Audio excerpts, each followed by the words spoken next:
All right, so let's start with the big story that we're tracking on WION at this hour. North Korea has carried out yet another missile test, and this time it is being reported that North Korea has fired a short-range ballistic missile. And what is interesting is that it has also flown almost about a dozen fighter jets near its border with South Korea.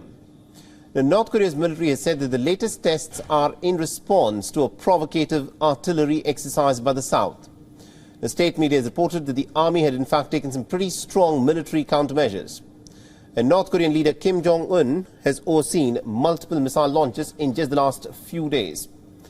The Pyongyang has described these firings as tactical nuclear drills.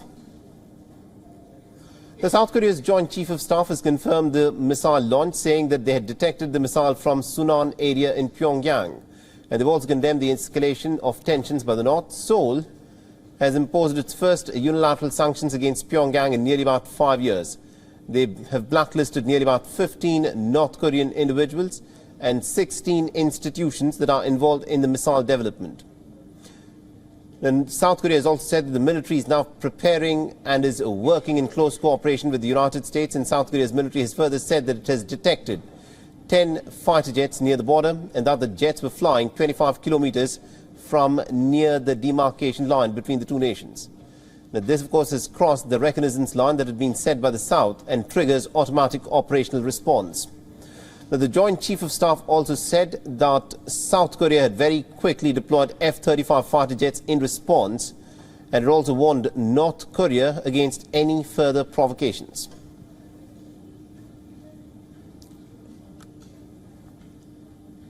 우리 군은 북한이 지속적인 도발을 통해 한반도의 군사적 긴장을 초래하고 있는 데 대해 엄중하게 경고하며 이를 즉각 중단할 것을 강력히 촉구한다. 우리 군은 북한의 추가 도발에 대비하여 한미 간 긴밀한 공조하에 관련 동향을 추적 감시하면서 북한의 어떠한 도발에도 압도적으로 대응할 수 있는 능력을 바탕으로 확고한 군사적 태세를 지속 유지할 것이다. Japan has also condemned the attack. It has said that it is working to improve countermeasures in the event of further escalation. 北朝鮮が発射する弾道ミサイルは、その発射兆候の早期把握や迎撃がより困難になっているため、迎撃能力を高める不断の努力も重要であり、取り組みを引き続き進めていきます。Meanwhile, North Korea has test-fired 2 long-range strategic cruise missiles on Wednesday. Kim Jong-un had expressed great satisfaction with the recent tests.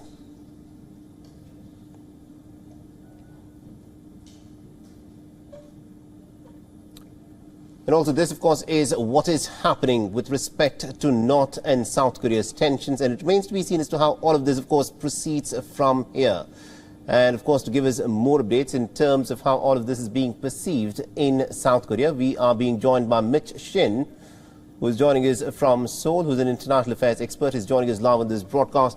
Now, Mitch, this is a serious escalation that North Korea has, of course, resorted to. Not only have there been missile launches, which North Korea has been doing since the beginning of this year on a very regular basis, there are also reports of these fighter jets that North Korea has flown very close to the border with South Korea. How is this being perceived in Seoul?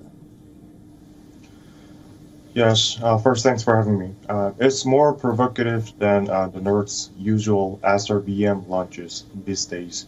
The menacing flights of North Korean warplanes near the border of South Korea is more provocative than any missile launches North Korea has tested in this year.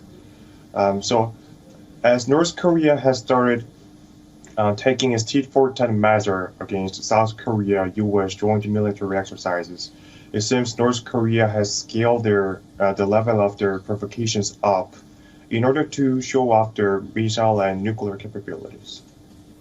Now, also what is interesting, Mitch, is the fact that, North Korea has described its missile launches as tactical nuclear drills. How concerned does that make South Korea?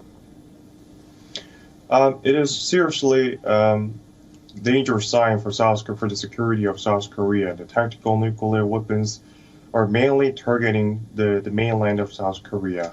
given the range and apogee of tactical nuclear weapons, it can fly on the entire mainland of South Korea, which means there is a possibility of North Korea choosing to launch tactical nuclear weapons to South Korea if and when if necessary.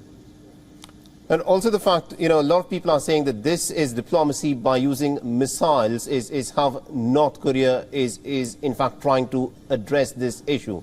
North Korea clearly wants something. It is trying to send messages across with these missiles. It looks like it wants to have talks with the United States and also with South Korea. Now, is South Korea willing to sit down across the table and talk to North Korea on this issue? Absolutely. As South Korean President Yoon Suk-yeol has not ruled out the possibility of sitting down with the North Korean leader Kim Jong-un, there is still room for South Korea to negotiate and dialogue with North Korea. However, it is up to North Korea's attitude, and it is up to North Korea's stance over the dialogue, over the renewing the still inter-Korean dialogue to de-escalate the tensions in the Korean Peninsula. The way North Korea, of course, is looking at it is it says that the reason why it is carrying out these missile launches is also because of the military drills that South Korea has been carrying out along with the United States and Japan. Do you think for North Korea to, in fact, to see some kind of reason to, in fact, get around the corner and to talk to South Korea, it would also require that the United States talk to Pyongyang? Do you think that's a possibility at all that we could foresee sometime in the near term? I think we will unlikely to see the U.S. administration, Joe Biden administration, show some new gestures to renew the still nuclear talks and sitting down with North Korean leader Kim Jong-un.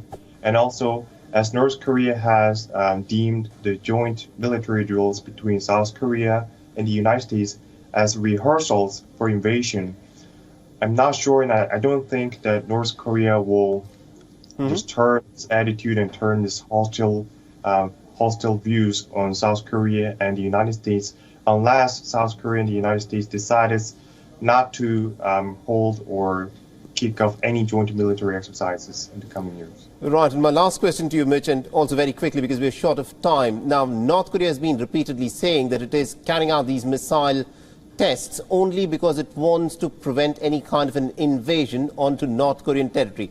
Do you think this is just empty rhetoric by Pyongyang, or is there something that South Korea would want to do to reassure its northern neighbor that something like this will not happen? Given the spate of North Korea's ballistic missile launches this year, I don't think that is just a political rhetoric anymore, and I don't think that is just a rhetoric for deterrence or for self-defense anymore. All right, we'll have to leave it there because this is a crisis that we'll, of course, be watching very closely indeed. Thank you very much indeed, Mitch Shin, for joining us from Seoul and getting us those updates there. WION is now available in your country. Download the app now and get all the news on the move.